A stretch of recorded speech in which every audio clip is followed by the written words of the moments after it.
Good morning students. आज का हमारा लेक्चर है साइंस का, क्लास 7th का, जो हमारा सेकंड चैप्टर है न्यूट्रिशंस इन एनिमल्स, जिसमें हमने लास्ट लेक्चर में टंग के बारे में थोड़ा स्टडी किया था।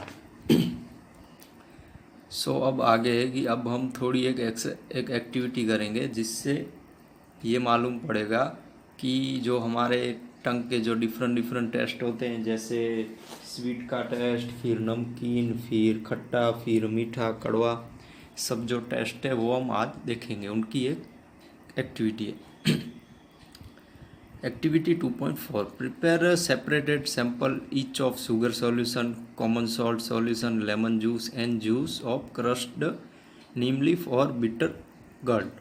अब इसमें क्या करने का है कि इसमें सॉल्यूशन हमको बनाने का, फर्स्ट शुगर का, फिर कॉमन सॉल्ट, जो फर्स्ट शुगर मतलब जो खांड जिसे हम स्वीट खांड जिसे हम कहते हैं खांड, फिर जो नमक होता है उसका, फिर लेमन का जो नींबू होते हैं उसका, फिर नीम होता है वो, या फिर जो बीटर ग्रड मतलब कि जो करेला होता है उसका, जो कड़वा मतलब कि कड़वा जो है उसका जूस तैयार करने का। Blindfold on one of your classmates and ask her him to take out the tongue and keep it in strength and flat position. अब किसी भी क्लास में, मतलब कि आपके क्लास में कोई भी स्टूडेंट्स है, लड़की है या बॉय है, तो किसी को हमने खड़ा किया, फिर हमने उसकी आँखों पे हाथ रखा या फिर आँखों पे पट्टी बांधी, फिर उसको क्या बोलने का कि तुम इनमें से कोई भी एक जो सॉल्यूशन ने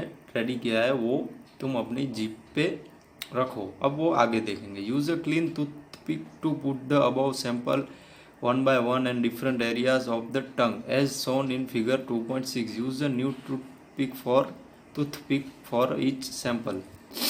अब जो हम यहाँ पे देख रहे हैं कि 2.6 फिगर में कि ये जो पार्ट्स हैं, इन डिफरेंट डिफरेंट पार्ट्स के जीभ है, मतलब के टंग के जो फर्स्ट जैसे है तो मीठे का जहाँ पे मतलब स्वीट का जो भी एरिया है वहाँ पे हम जो स्वीट वाला जो रखेंगे, शुगर वाला, तो वहाँ पे स्वीट उसको ऐसा फील होगा, मतलब कि स्वीट का उसको स्वाद आएगा। इसी तरह फिर हम उसको जो सॉल्ट का है तो उसका उस एरिया पे हम रखेंगे तो उसको खट्टे का स्वाद आएगा। इसी तरह जो लेमन का, फिर जो कड़वा स्वाद है बीटर एंड नीम का, उसका भी वो आएगा। ऐसे ये एक्सरसाइज होगी।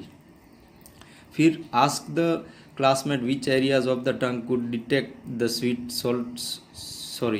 सॉल्टी सोर और बिटर सब्सटेंस। फिर हम अपने जो क्लास के जिस स्टूडेंट को हमने ये एक्सरसाइज करवाई उसको हम फिर पूछेंगे कि आपको किन एरिया पे स्वीट का, मतलब कि टंग के किन एरिया पे आपको स्वीट का फील हुआ, फिर सॉल्टी, फिर बिटर सब्सटेंस, ये सब हम उसको ऑब्जर्वेशन करेंगे। फिर ऑब्जर्वेशन है वो हम देखेंगे।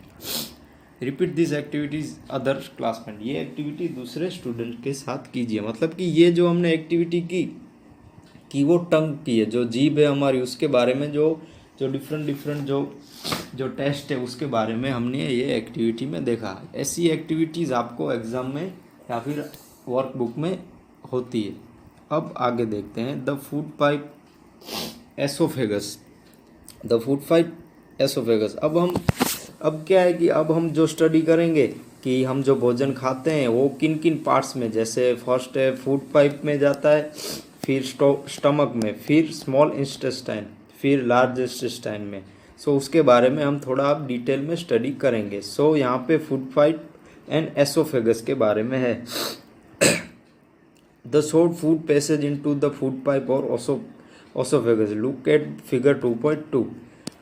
जो हम भोजन खाते हैं वो फर्स्ट कहाँ से जाता है, जो बक्कल कैविटी में से, वो फूड पाइप में से जाता है, जिसे ओसोफेगस कहा जाता है। देखिए फूड पाइप और ओसोफेगस एक ही नेम है।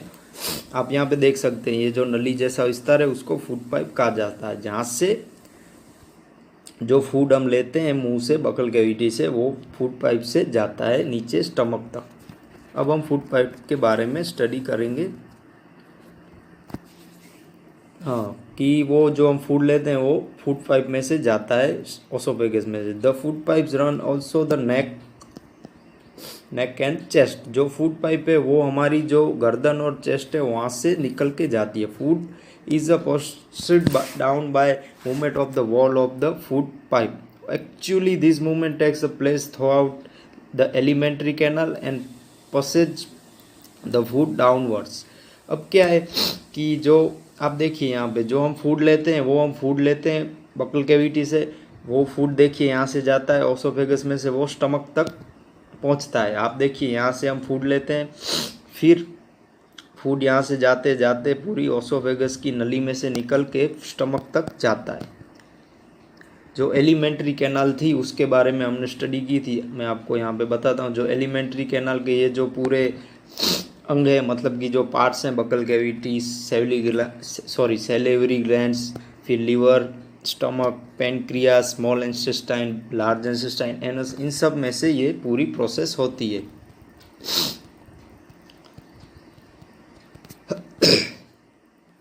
अब है कि वो नीचे जाती है। At this time the food is not accepted by our stomach and it's vomit out. अब क्या होता है कि आपको पता होगा जब हम भोजन खाते हैं या फिर हमको जब भोजन पचता नहीं है, मतलब कि भोजन का डाइजेशन नहीं होता, तो हमको क्या होती है, वॉमिट होती है, जिसे हम उल्टी कहते हैं, वो वॉमिट होती है। अगर जो हम फूड खाते हैं वो एक्सेप्ट नहीं होगा स्टमक को, मतलब कि बहुत ही ऐसे, जो मैं आपको समझाऊं तो जो फूड हमको मतलब कि बहुत ही डाइजेशन वाला नहीं होगा, कि बहुत ही हार्ड होगा, जो हमारा पेट जो डाइजेशन नहीं कर पाएगा, तो क्या होगा, हमको वॉमिट होगी। वो ज़्यादातर कब होता है, जब आपने कभी, मैं आपको एग्जांपल दे रहा हूँ, जैसे आपको ट्रैवलिंग पे जाना है, तो आपने बहुत ही भारी खाना खा लिया, आपने भारी फूड खा लिया, फिर आप दोपहर को या मॉर्निंग में खाना खा के आप ट्रैवलिंग करते हो बस में, तो आप वहाँ पे जो प्रोसेस होती है भोजन की, तो उसमें क्या होता है कि आप कहीं बस में जा रहे हो या फिर कहीं कार में जा रहे हो, तो वहाँ पे जंपीस आते हैं, तो आप ऐसे जंपिंग करता है आपका पेट, तो क्या होता है कि आपका जो भोजन है, फूड है, वो डाइजेशन नहीं होता। इसकी वजह से जो फूड है वो एक्सेप्ट नहीं होता स्टमक को, तो फिर वॉमिट होती है। Recall instance when you vomit after eating and think of the reason for it, discuss with your parents and teacher. वो आप याद कीजिए, कभी आपको वॉमिट हुई होगी तो आपका कोई यही कारण होगा, या फिर आपके पेट में प्रॉब्लम होगी, स्टमक में प्रॉब्लम होगी, या फिर मैंने आपको जो एग्जांपल बताया कि आप ट्रैवलिंग पे जाते हो तो भोजन हार्ड खा के जाते हो तो आपको वॉमिट होती है। सो अब है स्टमक के बारे में, जिसे हम पेट कहते हैं, जो पेट कहते हैं हम जिसे स्टमक। देखिए यहाँ पे ये स्टमक है, एक बार आप पूरी ये ड्रॉ देख लीजिए। The stomach is a thick well bag. Its shape is like a felted J and it is the wildest parts of alimentary canal. अब देखिए जो स्टमक है वो बहुत ही चौड़ा, मतलब कि बहुत ही बैग जैसा है, बहुत ही खुला, ऐसे बैग आकार का है, मतलब कि बहुत ही ऐसा खुले हुआ प्रकार का है। जैसे थैली कैसी आती है, पॉलीथीन की थैली कैसी ऐसी गोल गोल आती है, इसी प्रकार का बहुत ही, और वो शेप लाइक वो जे आकार में, उसका आकार जे, देखिए आप यहाँ पे देख रहे हैं ऐसे जे आकार का बन रहा है, देखिए ऐसे जे आकार का बन रहा है। एंड एलिमेंट्री कैनाल का वो सबसे बहुत ही, और एलिमेंट्री कैनाल का बहुत ही वाइल्डेस्ट पार्ट है, मतलब बहुत ही चौड़ा, वो बहुत ही ज़्यादा चौड़ा पार्ट है। It's receive food from the food pipe and one and opens into the small intestine at the other. वो क्या करता है कि वो फूड पाइप है, हमने देखा कि फूड पाइप कैसे हमको भोजन प्रोवाइड करती है, हम मुंह में से भोजन लेते हैं, फूड पाइप में से जाता है, तो फूड पाइप कहाँ पे एंड होता है उसका, वो स्टमक पे, वो स्टमक को भोजन देती है। एंड जो स्टमक है वो open into the small intestine, वो स्टमक सारी प्रोसेस होके उसमें जो पैनक्रियाज, ये सब स्टमक में जो सारे स्त्राव होते हैं, जो पाचन तंत्र के लिए जो सारे जो अंतस्त्राव जो पैनक्रियाज इंपॉर्टेंस है, उसमें सारी प्रोसेस होकर वो स्मॉल इंटेस्टाइन में एंटर होता है। अब आगे देखते हैं। The inner lining of stomach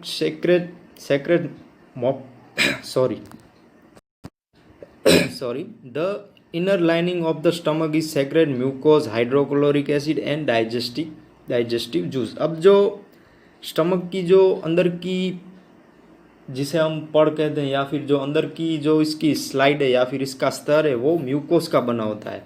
फिर वो हाइड्रोक्लोरिक एसिड, जिसे हम HCl कहते हैं, जो हमारे पेट के सारे जो हमारे भोजन के सारे जो फूड होते हैं उनको पचाने में या फिर उनको डाइजेस्ट करने में हेल्प करता है, वो सबसे ज़्यादा इम्पोर्टेंट जो एसिड है उसे HCl कहा जाता है, हाइड्रोक्लोरिक एसिड। ये आप याद रखना, ये कभी भी एग्जाम में पूछा जाता है। और डाइजेस्टिव जूस, जो पाचन तंत्र जो पाचन तंत्र के लिए माने के जो जो पाचन तंत्र के लिए इम्पोर्टेंस जो पाचन स्राव होते हैं उसे डाइजेस्टिव जूस कहते हैं। The mucus protects lining of the stomach. अब जो म्यूकोज है, जिसे श्लेष्म भी कहा जाता है, वो क्या करता है कि वो जो स्टमक की लाइनिंग है उसको प्रोटेक्ट करता है। The acid kills many bacteria that enter along with the food and makes the medium in the stomach acidic and help the digestive juice to act। अब जो HCl है, जो हाइड्रोक्लोरिक एसिड है, वो क्या करता है कि जो एसिड होता है उसमें जो बैक्टीरिया एंटर होते हैं उनके सामने फाइट करने में हेल्प करता है और फूड को मीडियम एसिडिक बनाता है। जैसे आपको पता होगा कि जब भी आपका कहीं पेट में गड़बड़ हो जाती है या फिर आपका पेट दुखता है, पेट में पेन होता है, तो क्या आपको एसिडिटी हो जाती है। एसिडिटी कब होती है कि जब एसिड ज़्यादा हो जाता है। जैसे आपके फूड में भी ज़्यादा एसिड है और जो हमारा स्टमक है वो तो पहले से ही HCl बनाता है, इसकी वजह से ज़्यादा एसिड मिल जाते हैं तो एसिडिक प्रोसेस होती है। The digestive juice breaks down the proteins into similar substance. अब जो डाइजेस्टिव जूस हैं वो क्या करते हैं कि जो प्रोटीन होता है उनको सिमिलर सब्सटेंस में कन्वर्ट कर देते हैं, जैसे उनको नॉर्मल बना देते हैं। हमने स्टार्टिंग में ही देखा था कि ये सब कार्बोहाइड्रेट्स, प्रोटीन, ये सब हार्ड जो सब्सटेंस है उनको सिमिलर बनाने के लिए ये सारे जो डाइजेस्टिव जूस करके ये सब जो आते हैं वो सब हेल्प करते हैं। अब आगे देखेंगे स्मॉल इंटेस्टाइन, जिसे छोटा आंत भी कहा जाता है। जो स्मॉल इंटेस्टाइन है जिसे छोटा आंत कहा जाता है। The small intestine is highly coiled and is about 7.5 metres long. Its receive secretions of from the livers and the pancreas. Beside its wall all secrets juice. अब क्या है कि ये स्मॉल इंटेस्टाइन है, जो छोटा आंत है, उसकी लंबाई कितनी है 7.5 मीटर। आप सोच भी नहीं सकते इसकी इतनी बड़ी लंबाई है। जैसे मैं आपको बताऊं तो जो हम ह्यूमन बीइंग हैं उनकी हाइट 1.1 मीटर होती है। आप सोचिए एक आदमी से भी बड़ा, उससे भी 6 to 7 गणा बिग उसकी मीटर्स में उसके जो हमारा पेट है उसमें छोटा आंत आया है। जैसे स्मॉल इंटेस्टाइन, इतनी बड़ी लंबाई हमारे शरीर में जो स्मॉल इंटेस्टाइन के रूप में आई है। जैसे स्मॉल इंटेस्टाइन है इतना, तो हमारे पेट में कैसे रहेगा, वो क्लोइल्ड, मतलब कि वो गुचड़ा हम जिसे कहते हैं, ऐसे गुचड़ा विस्तार में ऐसे वो कन्फ्यूज़न में ऐसे वो आया है। मैं आपको फ़ोटो दिखाता हूँ। हाँ ये रहा, देखिए यहाँ पे कैसे ये ऐसे जिगजैग रूप में ऐसे ये राउंड शेप में आता है हमारे पेट में। जो उसके वो जो इट रिसीव से वो क्या करता है, जो लीवर और पैनक्रियाज होते हैं, जो लीवर, अब देखिए यहाँ पे ये लीवर है और पैनक्रियाज है, उसमें वो क्या करता है कि उसके सारे जो जूसेस होते हैं, जो अंतस्त्राव होते हैं, उसमें सारे वो स्त्राव करते हैं। The liver is the reddish brown gland situated in the upper part of the abdomen on the right side. अब जो लीवर है वो रेडिश ब्राउन कलर का आता है, जिसे हम बहुत ही रेडिश ब्राउन, मतलब कि बहुत ही रेड, गाढ़ा डीप रेड कलर में। यहाँ पे पिक्चर है, आप देखिए कि लीवर, ये देखिए लीवर है यहाँ पे, ये यहाँ पे आता है। देखिए यहाँ पे ये जो राइट साइड में आता है जो लीवर रेडिश ब्राउन कलर का। अब उसका काम क्या है कि it is the largest gland in the body. अब वो बहुत ही बड़ा, मतलब कि हमारी बॉडी का बहुत ही बड़ा पार्ट्स है इन ग्लैंड में। It's secret bile juice that is the stored in the called the गैल ब्लैडर। अब वो वेट, हाँ जो शरीर की सबसे बड़ी ग्रंथि है, मतलब कि it is the largest gland in the body. जो लीवर है वो बॉडी की सबसे लार्जेस्ट ग्रंथि है। It is the secrete bile juice is that is stored in the sac called as the gall bladder. The bile plays the as important role in the digestion of fat. अब क्या है fats कि जो liver है कि वो उसके सारे जो जूसेस होते हैं वो कहाँ पे स्टोर्ड होते हैं, वो गैल ब्लैडर में, जिसे पित्ताशय कहा जाता है। और वो डाइजेशन में बहुत ही इम्पोर्टेंट रोल प्ले करता है। किसके, जो फैट्स वसा होते हैं उसके डाइजेशन में बहुत ही अच्छा रोल प्ले करता है। मैं आपको ये जूस वाला थोड़ा कन्फ्यूज़न समझाता हूँ। जैसे यहाँ पे आप देखिए कि ये जो लीवर है तो वो हाँ देखिए यहाँ पे ये गैल ब्लैडर है, वहाँ पे ये सारी प्रोसेस होती है। जैसे सारे इसके जूसेस वो होते हैं कि वो जो स्त्राव होते हैं बॉडी के, मतलब कि डाइजेशन के, वो यहाँ पे होते हैं जो फैट्स के वगैरह होते हैं। आप देखिए गैल ब्लैडर में लीवर के नीचे जो यहाँ पे एक छोटी सी ड्रॉ में दिखा हुआ है। सो उसका काम क्या है कि वो जो फैट्स का जब डाइजेशन होता है तो उसमें वो बहुत ही अच्छा रोल प्ले करता है। Important, the pancreas is the large cream coloured glad locate just below in the stomach. अब देखिए, अब पेनक्रियाज है कि पेनक्रियाज भी जहाँ पे स्टोमक के नीचे, कि फर्स्ट लीवर है, फिर गैल ब्लैडर, उसके नीचे आप देखिए पेनक्रियाज है। अब पेनक्रियाज का क्या काम है कि वो स्टोमक में जो the pancreas is a large cream colour glad locate just below the stomach. अब सारे जो पेनक्रियाज जो स्त्राव इकट्ठे होते हैं वो सब स्टोमक में जहाँ पे इकट्ठे होते हैं, जो पेनक्रियाज में जो स्त्राव जो सब होते हैं कि ये सब डाइजेशन सारी प्रोसेस ज़्यादातर यहाँ पे होती है। The pancreatic juice act on the carbohydrates fats and proteins and changes them into similar forms. अब जो पेनक्रियाज, मैंने कहा ना पेनक्रियाज जो स्त्राव है बहुत ही बड़ा रोल प्ले करता है। क्योंकि जो हमने स्टार्टिंग में ही देखे थे, जो कार्बोहाइड्रेट्स फैट्स एंड प्रोटीन्स, उनको सिमिलर में कन्वर्ट करना थोड़ा हार्ड है। इसके लिए ये पेनक्रियाज है वो बहुत ही हेल्पफुल और इम्पोर्टेंट रोल प्ले करता है कि जिसमें देखिए कार्बोहाइड्रेट्स फैट्स एंड प्रोटीन को वो अलग अलग, मतलब कि उनको सिमिलर फॉर्म में लाने की ट्राई करता है और वो अच्छी, मतलब कि वो अपनी प्रोसेस करता है। The partly digest food now reaches the lower part of the small intestine where the intestinal juice completes the digestion of all components of the food। अब ये सारी प्रोसेस हो जाती है, फिर डाइजेस्ट होता है जब फूड का, तो वो स्मॉल इंटेस्टाइन में होके जो इंटीनियल जूस होते हैं उनमें होता है। Digestion of all compounds of the food. अब सारी प्रोसेस जो डाइजेशन की फूड की होती है वो यहाँ होती है। अब जो ये 3 लाइन है, मतलब कि ये 3 लाइनें बहुत ही इंपॉर्टेंट है। ये आपको एग्ज़ाम में या फिर कहीं भी ऐसे क्वेश्चन, जैसे कि 10th की जो एग्ज़ाम होती है उसमें भी ये क्वेश्चन बहुत ही इंपॉर्टेंट होता है। मतलब कि आपको 7th में ही 10th की थोड़ी नॉलेज वाले क्वेश्चन दिए गए कि the carbohydrates get broken into similar sugar such as a glucose. अब जो कार्बोहाइड्रेट्स है वो ब्रोकन होके किस फॉर्म में आ जाता है, शुगर और ग्लूकोज में। अब जो फैट्स है, fats is to fatty acid and glycerol. अब जो फैट्स है वो किस फॉर्म में आ जाता है, फैटी एसिड एंड ग्लिसरॉल में। And proteins into amino acid.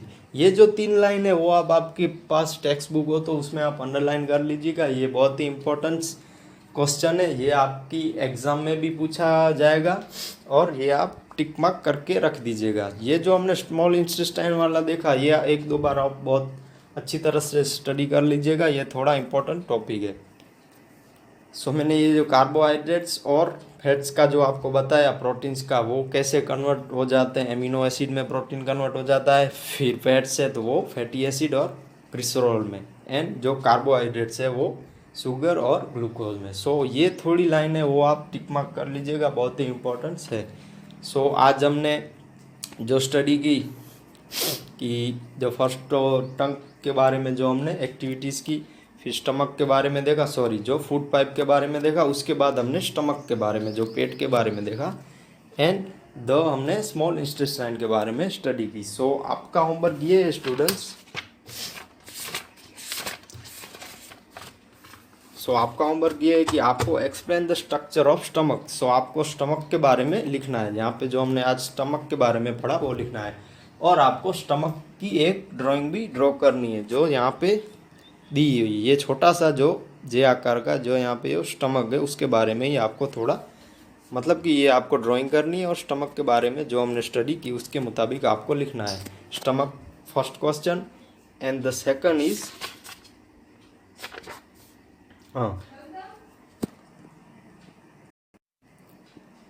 And the second question is the explain the structure of small intestine, जो हमने स्मॉल इंटेस्टाइन के बारे में पढ़ा। आपको उसके बारे में लिखना है। फर्स्ट क्वेश्चन स्टमक वाला और सेकंड स्मॉल इंटेस्टाइन वाला। आपका होमवर्क मैंने समझा दिया है, कोई भी आपको डाउट हो क्वेरी हो तो मेरा कांटेक्ट कीजिएगा। Okay childrens, thank you, take care, bye bye.